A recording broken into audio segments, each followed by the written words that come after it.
चेंबूरमधल्या वृक्ष दुर्घटनेवर तयार करण्यात आलेल्या चौकशी अहवालावरून मुंबई महानगरपालिकेमध्ये सत्ताधारी आणि प्रशासन यांच्यातील वाद पुन्हा एकदा चिघळलाय।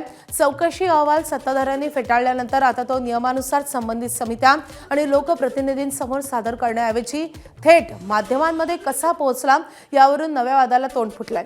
मुंबईच्या चेंबूरमध्ये एका स्कूल बसवर झाड कोसळून झालेल्या विद्यार्थ्याच्या मृत्यू प्रकरणाचे गंभीर पडसाद काल मुंबई महापालिकेच्या मासिक सभेत उमटले।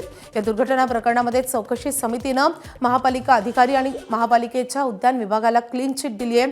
त्यामुळे या चौकशी अहवालावर सत्ताधारी आणि विरोधी पक्षाच्या नेत्यांनी तीव्र नाराजी व्यक्त केली आहे। त्यामुळे मासिक सभेच्या कामकाजात चेंबूरच्या दुर्घटना अहवालावर हरकतीचा मुद्दा मांडावा अशी विरोधकांनी मागणी केली होती, पण महापौर ऋतू तावडे यांनी आधी नियमित कामकाज चालवण्याचा निर्णय घेतलाय। धारावी बेस्ट डेपो आणि आरेतील विकास कामांचा प्रस्ताव तातडीच्या कामकाजात घेण्यात आला होता, पण हे प्रस्ताव पारित करून घेण्यासाठी सत्ताधाऱ्यांकडे 2/3 इतकं बहुमत नव्हतं। परिणामी बहुमत चाचणी घेत असतानाच महापौरांनी अचानक निर्णय रद्द करून पुन्हा विशेष सभा घेण्याची घोषणा केली। त्यामुळे सत्ताधाऱ्यांना कोणत्याही दुर्घटनेपेक्षा पैसे कमावणं महत्त्वाचं वाटतं असा आरोप करत विरोधकांनी सभात्याग केलाय।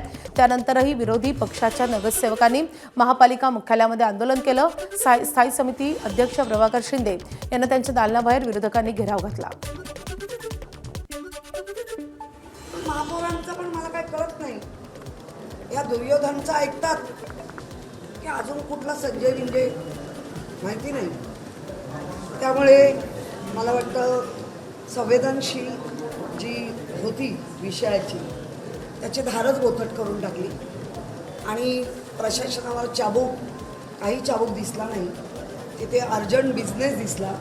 तिथे स्थायी समितीमध्ये जे कॉन्ट्रॅक्टरांचे जे नियम पास झाले, जे स्थायी समितीमध्ये काही सदस्य बसून पास करतात ते सगळ्या सदस्यांना माहिती नसतं आणि त्याच्यासाठी पण आवाज उठवला तर तोही आम्हाला उठवू दिला नाही। तुम्ही आग्रकम मागितला आहे, त्या आग्रकमाच्या नंतर तुम्ही रोलिंग देवना बिना तुम्ही पुढचा मुद्दा घेऊ शकत नाही।